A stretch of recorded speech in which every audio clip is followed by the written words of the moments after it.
صحیح مسلم حدیث نمبر 91۔ شعبہ نے اعمش سے سابقہ سند کے ساتھ جریر کی طرح حدیث سنائی اور یہ الفاظ زائد بیان کیے کہ غرور اور گھمنڈ اونٹ والوں میں اور سکون و وقار بھیڑ بکری پالنے والوں میں ہے۔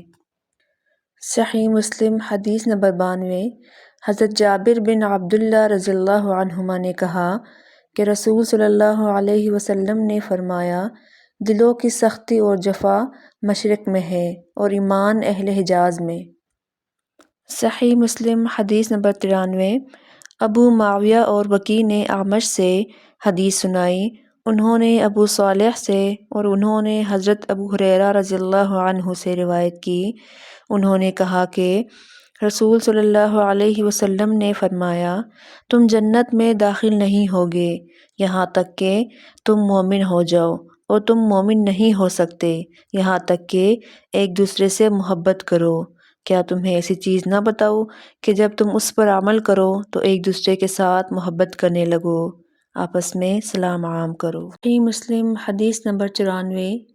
جریر نے اعمش سے ان کی اسی سند سے حدیث سنائی، کہا رسول صلی اللہ علیہ وسلم نے فرمایا، اس ذات کی قسم جس کے ہاتھ میں میری جان ہے، تم جب تک ایمان نہیں لاؤ گے جنت میں داخل نہیں ہو سکو گے، جس طرح ابو معاویہ اور وکیع کی حدیث ہے۔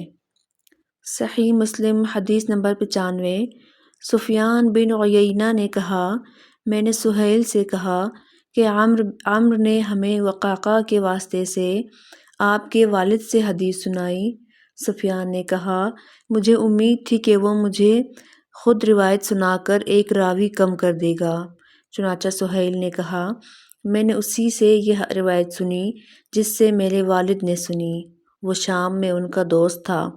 محمد بن عباد نے کہا، پھر سفیان نے ہمیں سہیل کے واسطے سے عطا بن یزید کی حضرت تمیم داری رضی اللہ عنہ سے روایت سنائی کہ نبی کریم صلی اللہ علیہ وسلم نے فرمایا، دین خیر خواہی کا نام ہے۔ ہم صحابہ رضی اللہ عنہ نے پوچھا، کس کی خیر خواہی؟ آپ صلی اللہ علیہ وسلم نے فرمایا، اللہ کی، اس کی کتاب کی، اس کے رسول کی، مسلمانوں کے امیروں کی اور عام مسلمانوں کی خیر خواہی۔